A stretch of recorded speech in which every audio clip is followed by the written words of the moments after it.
In today's video, I'm going to show you guys the fastest way to get gems in a Rise crossover. But before I go do that, would you guys like to have a chance to win a free Game Pass? All you need to do is drop a like, subscribe to the channel with notifications on, and comment your Roblox username down below. I go in multiple Game Passes every video. Anyway, guys, without further ado, let's get on with the video. So if you're trying to join a guild or you're just trying to get a bunch of gems, that gems can be very, very helpful to you, especially when it comes to joining a guild. Which if you don't know, gems in guilds are used to upgrade stats, such as my guild here, which has some pretty decent stat boosts on it. You get some extra slots, some more shadow damage, and more shadow range, and most guilds will require you to bring a certain amount of gems into the guild to basically either pay to join or have weekly donations, and this will be so everybody in the guild can improve at the game. Also, if you have your own guild, you need to put gems into it, so this is probably the biggest use at the moment for gems. I know they do have a few smaller other uses, but this is the main use for gems, and this will really help you. The tips in this video: progress, get as many gems as possible. I'm also just going to break down when you really should farm gems, the best places to farm gems, and it's every single tip and trick that links to gems, because there is a lot. Some are really important, others are just small little boosts. But anyway, we're going to start off with how do you actually get gems. So if you're not sure how to get gems, when you be an NPC, which I may need to send my little gang out there, who I'm pretty sure does auto-destroy it, because I have auto-destroy on. When you be an NPC, you get the option to either rise or to destroy. If you just rise the NPC, you have 3 attempts to actually get the NPC. Or if you destroy the NPC, you have 3 attempts to get gems from it.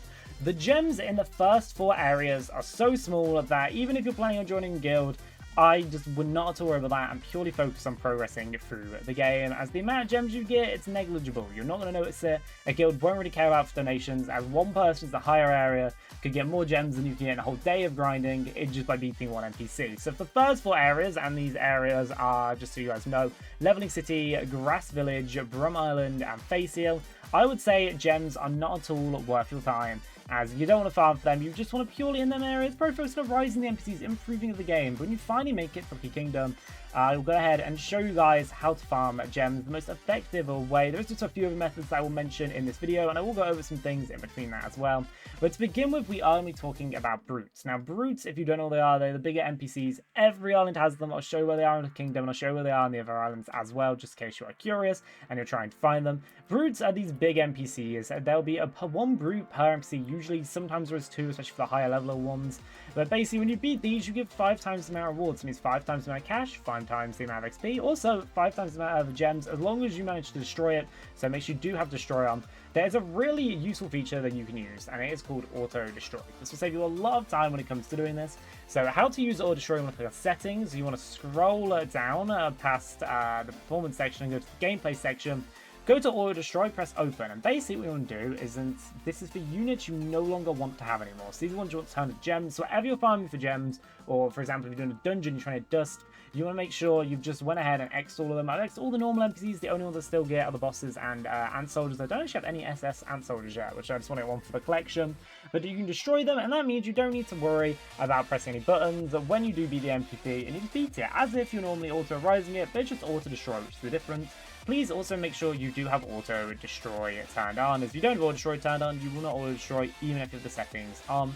And I'll show you where the brutes are for this island guild. We've got one there, of course, we've got one there. And if you cannot be the brutes, do know where you can do the lower ones, but if you're in the earlier stages, you really want to be doing the brutes as the most effective way to make gems, and that you can, like I said, use to join a guild, which can greatly increase your stats. Like, genuinely is a massive boost for joining guilds. My guild isn't even like a super strong one. By the way, if you want to join, there's a top link in the description down below to apply to join.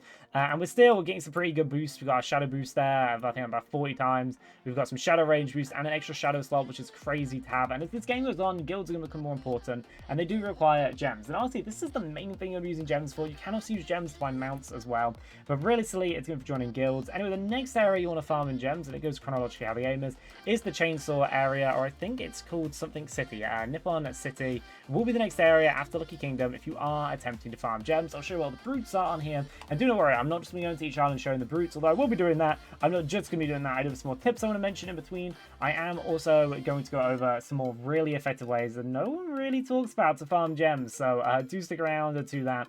But by the time I made over here, we'll be able to show you guys and where all the brutes are for this island. By the way, don't know all the brutes are. You really want to be farming the best brute on that island, or just a brute you can take out, as you can get a decent amount of gems for it. Farming in groups can also speed up this process a ton, so you don't need to really be smart. You just need to kind of like be with people, as long as you can get your damage commitment in. If you just find some people that are farming, this will be the next area, and you want to see I actually get a bit much higher amount. Actually, you won't see because I can't show you guys how much I get, but I will definitely get a much bigger amount. I actually think if I click auto destroy and I turn it off, as I don't have auto rise on, it may actually show me how many gems I get.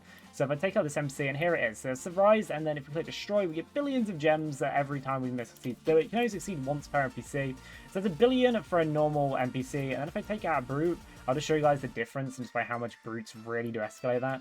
A brute is 42 billion, so it's literally 10 times the amount, I think, in this case, which is more than I thought it was. So it's definitely really worth going for brutes, as yes, they have more health, but especially if you've got a group, you've got to play them out a lot easier. And there's some brutes there. There's another brute here. There's another brute here. So actually, there's quite a few brutes in it.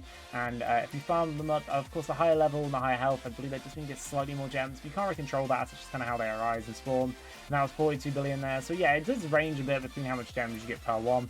But anyway, the final area that you should be farming gems within, and this is for 99% of people that be farming gems in the game. People that really need gems, you'll probably also be farming this if you are trying to cash to get some crazy weapons. But by the way, in no way my weapon's crazy. They're as much stronger, but I'm just doing 4QA just on my weapon there. And oh, trust me, you can do a lot more. But it's kind of not like an order. So you've got the one island over there, you've got the one island there, and another island over here. Also, we are quite a bit into the video now, so I'm going to mention this. As soon as I mention pay-to-play things, people do click off the video. But that's totally fine there. You do not need to spend Robux to get more gems.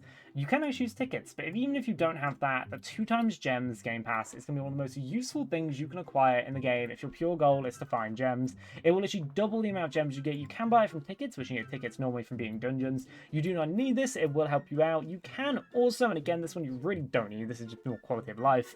You can get instant destroy, which means you instantly destroy them as long as you are destroyer.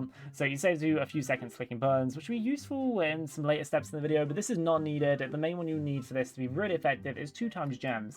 Anyway, the brutes on this island, at least the brutes that I always farm, is this one just here as gives you alarm. There'll also always be a bunch of people farming it, so it's relatively easy to do. But there's that brute there, and then I can show you guys where a few more brutes are. I may miss some, but you only need to know one of each brute. There's one brute just here, and I'll show you guys how much you get from taking out a normal NPC on this island compared to taking out a brute. So if we actually make sure we have my weapon equipped, no, I don't have it equipped, but we'll equip my weapon. We'll equip a nice little skin on it as well.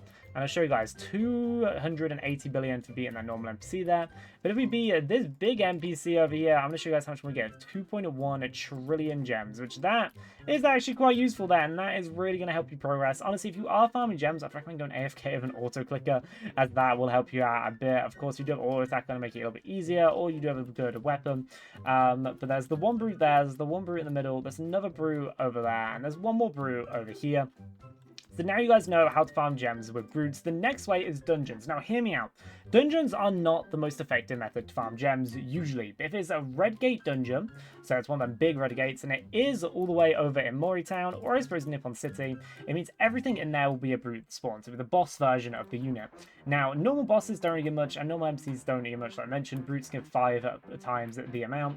So if you do manage to be a brute in one of them dungeons, you mean a lot, and every single NPC in a red gate dungeon will be a brute.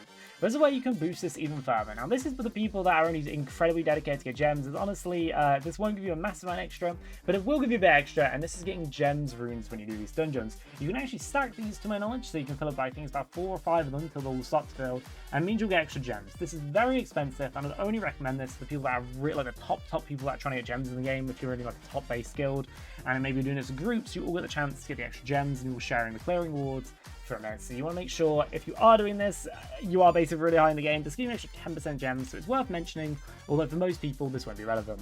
Anyway guys, thank you for watching the video. My throat, it's not the best today, so if I do sound a bit weird, that's probably why. Anyway, thank you for watching, see you next one, bye!